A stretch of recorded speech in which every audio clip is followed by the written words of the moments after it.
ایک مرتبہ نا ایسے لڑکی کی شادی ہونے والی تھی اور گھر والے وہ پاڑ پاڑ کر دہیز مانگا کرتے تھے اور باپ کی اتنی استطاعت اور طاقت اور اوقات نہ رہا کرتی تھی. باپ نے گیا پھر بند کمرے میں شادیوں کا چند دن باقی تھا, تمام مہنگے سامان کو لکھوا دیا اور چند دن باقی تھا. اور یہ باپ جب اسے لائق نہ تھا اس کی اتنی اوقات اتنی حیثیت نہ تھی, باپ نے دروازہ کو بند کر دیا, فوراً اپنے جان کو قربان کر دیا, پھانسی لگا دیا. بیچارہ باپ ختم ہو گئے, انتقال ہو چکا اور اپنے جیب میں ایک پرچی میں لکھ کر رکھا تھا کہ اے براتیوں, اگر یہ میرا جنازہ آپ کے کسی کام میں آئے نا تو اسے بھی لے لینا اور اسے بھی استعمال کر لینا. جس اعتبار سے آج بیٹیوں پر ظلم کیا جا رہا ہے, جس اعتبار سے آج بیٹیوں پر ستم کیا جا رہا ہے, اللہ اکبر, اپنے نظریے کو بدلو اور اپنے اخلاق کو اچھا کرنے کی کوشش کرو. اس سے مزاج بھی بن جائے گا کہ تمہارا آخرت بھی بن جائے گی اور تمہاری قبر بھی بن جائے گی. ورنہ مرنے کی دیری ہے, قبر کو جہنم بننے میں دیری ہے. قبر کو جب جہنم بنا دیا جائے گا, فرشتے یوں لٹھیاں مارنا شروع کر دیں گے. فرشتے یوں لٹھیاں مار مار کر تمہیں ماریں گے نا, تو جو ہے تمہارا قیامت نہیں ڈبل قیامت تمہارے نظروں کے سامنے پھر دوبارہ زندہ ہو. یہ مزاج بنا کر دنیا میں رہو, یہ طریقے اپنے بنا کر دنیا میں رہو. آج کیا ہو چکا ہے, لوگ اپنی ماؤں سے بھی زبان لڑایا کرتے ہیں.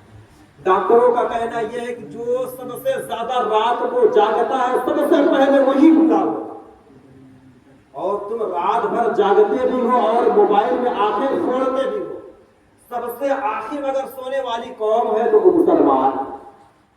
سب سے آخر میں سو کر اٹھنے والی اگر قوم ہے تو وہ بھی مسلمان کی قوم ہے. دیکھ لیں آج مزاج کیا بن چکا ہے. تھوڑی دیر کے لیے میلاد کروا دیں کہ مولانا بہت ٹائم ہو جا رہا ہے, ہم مرے جا رہے ہیں, ہم بچیں گے نہیں, فجر چھوٹی جائے گی. نماز تم خود نہیں پڑھتے تھے اور کہتے ہو مولانا سب کی فجر چھوٹ جائے گی.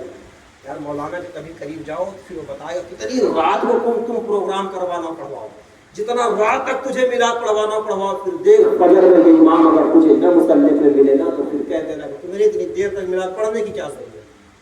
تمہارا تو دل یہ چاہتا ہے کہ میں کتنا جلدی ایسے جگہوں سے چھٹکارا پا جاؤں, کتنا جلدی میں ایسے جگہوں سے بچ جایا کروں. اللہ کے رسول صلی اللہ تعالیٰ علیہ وسلم ارشاد فرماتے ہیں, صحابہ کم سے کم دنیا میں جنت کے باغیچے میں جا کر بیٹھ جایا کرو. صحابہ کہنے لگے یا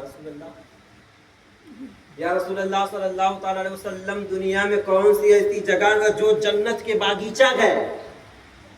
میرے نبی نے فرمایا, میرے نبی مسکرائے اور ہنس دیے اور ہنس کر ارشاد فرماتے ہیں, لوگ دنیا میں جنت کے باغیچے اور پائے جاتے ہیں جہاں میرے اور میرے رب کا ذکر اور بیان ہونا, وہ جنت کے باغیچے میں سے ایک باغیچہ پایا جاتا ہے.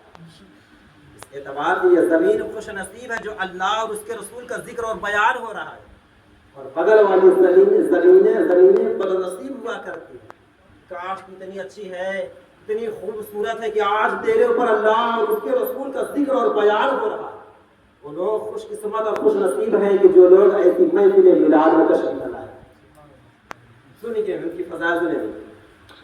اللہ کے رسول صلی اللہ تعالیٰ علیہ وسلم ارشاد فرماتے ہیں, صحابہ کم سے کم جنت کے باغیچے میں جا کر بیٹھ جایا کرو. صحابہ ارشاد فرماتے ہیں, یا رسول اللہ صلی اللہ تعالیٰ علیہ وسلم, دنیا میں جنت کے باغیچے کون ہے؟ میرے نبی مسکرائے اور فرماتے ہیں, جہاں میرے اور میرے رب کا ذکر ہو وہ جنت کے باغیچے میں سے ایک باغیچہ پایا جاتا ہے. نبی کریم صلی اللہ تعالیٰ علیہ وسلم ارشاد فرماتے ہیں, اس جنت میں بیٹھ جایا کرو اور اس درخت کے سائے میں بیٹھو اور اس سے پھل اور پھول کو توڑ لیا کرو. یہ صحابہ ارشاد فرماتے ہیں, یا رسول اللہ صلی اللہ تعالیٰ علیہ وسلم, بات کو سمجھ میں آ گئی کہ جنت کا باغیچہ وہ ہوگا جہاں تیرے اور تیرے محبوب کا ذکر ہوگا, وہ جنت کے باغیچوں میں سے ایک باغیچہ ہوگا. لیکن یا رسول اللہ صلی اللہ تعالیٰ علیہ وسلم, وہ درخت کون ہوں گے؟ میرے نبی ارشاد فرماتے ہیں, یہ جو اللہ بیان کرتے گئے یہ درخت ہوا کرتے گئے اور جو ان کے زبان سے قرآن و حدیث کے تعلق سے بیان ہوتا گیا, اللہ اور اس کے رسول کا ذکر ہوا کرتا گیا, یہ تمہارے لیے پھل اور پھول ہوگا. ادب کے ساتھ ان کی بات کو سننا اور اس پر عمل کرو گے نا تو یہ تمہارے لیے جنت کے باغیچوں میں سے ایک باغیچہ پایا جائے گا. اور اس بات پر عمل کرو گے تو تم اس میں